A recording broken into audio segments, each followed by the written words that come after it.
chegam as pessoas. E esses lugares estão esvaziados, né? A nossa experiência, ela tem feito com que a gente cada vez mais entenda, como vocês falaram, né, que mesmo e talvez principalmente no campo da infância, né, a gente deva dialogar mais com as pessoas, né, trazer mais as crianças e os adolescentes, né, para a produção mesmo, né, das experiências. A gente tem tentado fazer isso, né, lá em São Vicente, criando momentos e situações de participação direta, de encontro. A gente está fazendo uma experiência agora lá de criar como contraponto a uma prática. Vocês vejam a política pública, né? Que a partir do judiciário, eu não sei como é que a gente pode frear o poder judiciário nesse país, né? Mas o que eu vejo na nossa prática cotidiana, né, é que a nossa pouca efetividade, né, a ausência das políticas públicas tem feito com que o sistema de justiça e poder judiciário, né, sejam interventores e produzam ingerências, as coisas mais descabidas, que a gente imaginou que ao criar o ECA, né, ao aprovar o ECA em 90, nós tínhamos conseguido tirar da mão da justiça essas várias intervenções que eles vêm fazendo na vida das pessoas.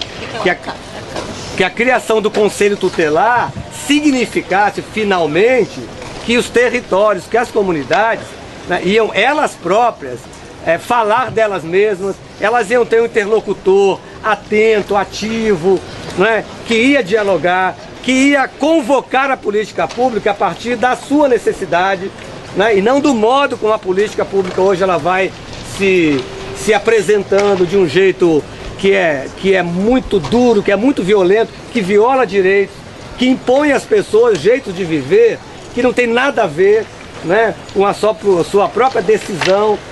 A gente tem visto poder judiciário retirando bebês de suas mães, tirando os bebês das suas mães porque elas usam droga.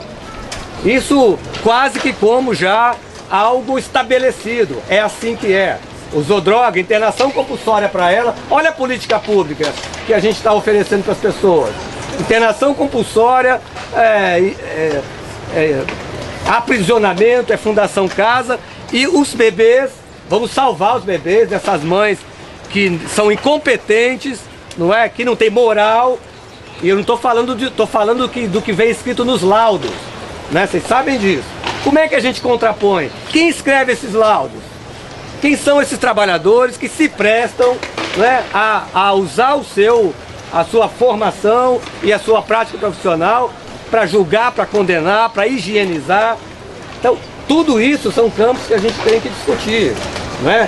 Ao invés de, né, atribuir às pessoas individualmente, como as políticas têm feito isso, né, a responsabilidade. A menina fez programa porque ela quis, né? E se ela decidiu fazer, quem é que está lá ao lado dela escutando que razões ela teve para tomar aquela decisão na vida dela? E não condená-la por isso, mas entender que ali deve haver algum sentido, ou algum sentido pode ser construído a partir daquela experiência. Então isso a gente tem visto, né?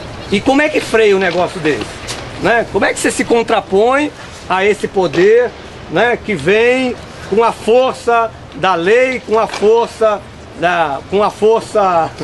da violência? A gente tem tentado criar assim, dispositivos, inclusive a partir do Conselho Municipal de Direitos, já que é um órgão de controle social, a gente tem tentado criar mecanismos de devolver para as próprias comunidades, né, a criação de espaços em que as pessoas, identificando qual é o problema que afeta, um bebê foi retirado de uma mãe, onde mora essa mãe? Né? O que esse bairro, o que essas pessoas da vizinhança e da família têm a dizer sobre isso? O que elas propõem? E contrapor aos laudos, pareceres e recomendações que vêm dos trabalhadores, né, que estão alienados e servindo a essa política pública que viola direito. Contrapondo a isso, outras recomendações, outras propostas e outros modos, né, de fazer com que a vida naquele lugar aconteça. Então a gente está fazendo essa experiência, né? Nós vamos nos reunir, vamos reunir as pessoas que tenham algum lugar de decisão, né, ou de crítica às decisões que são tomadas, e vamos contrapor o laudo da assistente social da Vara da Infância, o relatório produzido nesse encontro da comunidade. E vamos discutir isso, e vamos debater, e vamos ver, né, que forças a gente consegue mobilizar, né, para fazer frente, né, a esse modo de fazer a política pública nesse país, que absolutamente não respeita direitos. Eu estava lendo agora, acho que ontem, hoje, no jornal, uma matéria dando conta de que a presidente assinou convênio, né, para apoiar uma estratégia de enfrentamento à exploração sexual, que é o programa do SESI, chamado Vira Vida. Eu não sei o que vocês pensam sobre isso, se vocês conhecem, mas quando esse programa veio, ele foi ser oferecido aqui para a cidade de São Paulo, houve uma reunião na Fiesp, veio a coordenação nacional e as pessoas envolvidas com o programa e fizeram uma apresentação para saber o que pensávamos nós aqui em São Paulo a respeito do programa. Eu fui para essa reunião, né, participei da reunião e foi assim, uma desmontagem que a gente fez, né, de um programa que todo ele atravessado por uma visão absolutamente moralista, de devolver ao mercado de trabalho, né, as meninas que fazem programa ou estão envolvidas com situações de exploração sexual, sem sequer fazer com elas, quer dizer, oferecendo só técnicas e aprendizagem instrumental, né, vamos prepará-la para fazer algum tipo de atividade prática, pragmática, com isso sair da exploração sexual e devolvê-la ao mercado, sem sequer, né, fazer com elas uma análise, uma crítica do que significa mercado de trabalho. O que é mercado de trabalho, o que é o mercado do sexo. Então a gente dizia, mas é essa proposta de política pública, né, que o governo quer impor às pessoas. Então, e esse debate seguiu, teve outros momentos que a gente acabou trombando com o pessoal também desse programa e a gente sustentando essa discussão. No entanto, tá aí, tá aí, aprovado, é dinheiro, é muito recurso, né? São metodologias que vão se criando, sabe-se lá, né? Em diálogo com quem, certamente com as pessoas não é. Com os adolescentes, com as crianças, nos territórios onde elas vivem, não é lá que está se discutindo a política pública. E ela quando vem, né, vem como uma imposição, e bom, eu não chamaria isso de política pública, né? Então acho que a gente precisa, na verdade, fazer essa reflexão, né? E de novo voltar, né? Voltar para o Itatinga, andar pelo Itatinga, andar pela cidade de São Paulo, por tudo que é canto, né? Fazendo o que você falou mesmo. Vamos conversar com essa menina de 11 anos, para ver o que é, como é que ela própria compreende aquela situação que ela está vivendo. E o que é que ela precisa de nós? O que é que ela precisa de nós? Só que a menina de 11 anos está sendo estuprada. E aí, não é prender quem está claro que é, isso? Claro que é. Tem que ser encaminhada para os serviços de acolhimento, de tratamento, tudo. É uma... Esses serviços... A gente vai abrir para o debate. Vamos pro debate, vamos só concluir aqui. É para debater mesmo, é para debater mesmo. É para debater mesmo. Porque a gente é diferente falar da criança, adolescente, e falar da mulher adulta. Acho que é só isso que está tendo a confusão. Não tem confusão nenhuma na minha fala. Eu estou dizendo que a política pública que a gente oferece para as pessoas, inclusive para as crianças, não leva em conta aquilo que elas projetam para a sua vida, né? É certamente que nenhum de nós aqui vai apoiar ou vai deixar de fazer o enfrentamento, de responsabilizar quem comete violência contra a criança ou adolescente. Né? Mas a nossa política tem feito isso, né? E em nome de proteger, tem cometido mais violência. É isso que eu queria afirmar. Então, é por aí, vamos conversar então, né?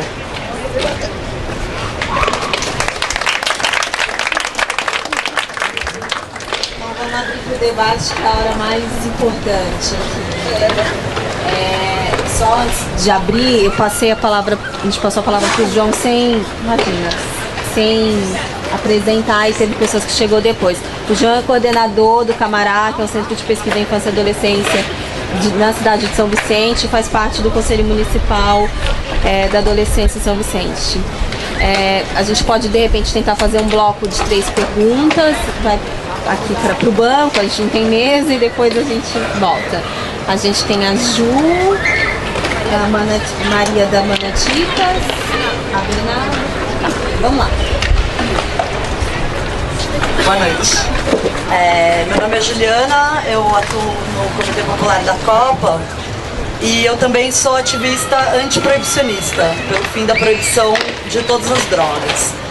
E eu queria fazer uma colocação, não sei se vai parecer muito inusitada ou disparatada, mas que é uma relação que me ocorre entre a situação da criminalização e do tabu, muitas vezes moral, que se tem, né, até pensando um pouco na fala do João agora, né, de que em nome de uma proteção se comete mais violência. E aí queria que vocês três, na verdade, comentassem um pouco as possíveis relações que um poder autoritário, moralista, né? A gente tem no Brasil uma bancada moralista bastante poderosa, não vou nem só falar de bancada evangélica, né? Muito além disso, o poder médico, os donos de clínicas de internação, né? A bancada católica também não fica atrás, enfim, os ruralistas, né? Todas essas bancadas que são bastante unidas em termos de defender uma certa moral e uma certa ordem que está colocada, que é a ordem do poder sobre toda a outra parte da população, né, que é a maioria, e como essas questões se articulam, né, quer dizer, a questão da internação compulsória, pelo pretexto do vício e da suposta dependência em drogas, né, retirando muitas vezes o pátrio poder, né, retirando o poder de mães, de pais, porque supostamente são dependentes e aí não tem não são mais considerados sujeitos de direitos, né, enquanto sujeitos que têm poder de decidir sobre as suas vidas.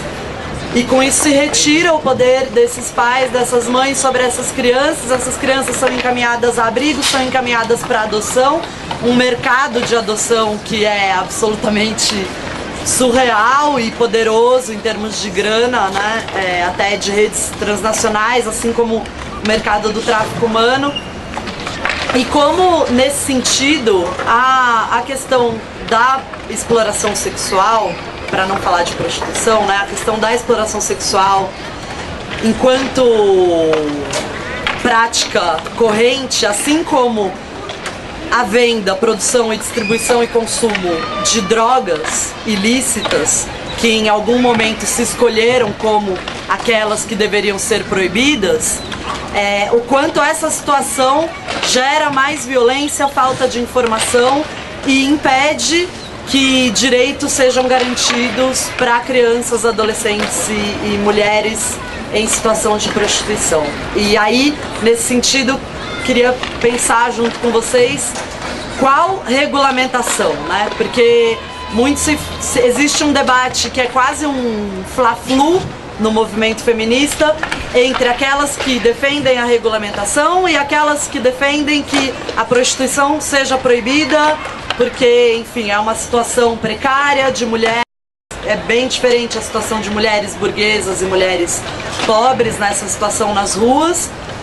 Mas eu gostaria de discutir qual seria a regulamentação possível que não favorecesse ainda mais o mercado e aqueles que estão na carniça, né, tirando proveito dessa situação, mas que de alguma forma pensasse a partir de baixo, né, qual seria uma situação que a gente considerasse mais benéfica para enfrentar esse problema sem torná-lo um tabu moral, como são tratadas outras coisas como as drogas. Obrigada.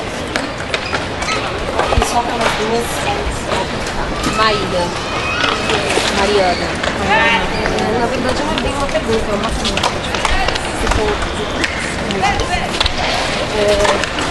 Gente, eu vou tentar ser breve, caso eu não ouvindo. Tá.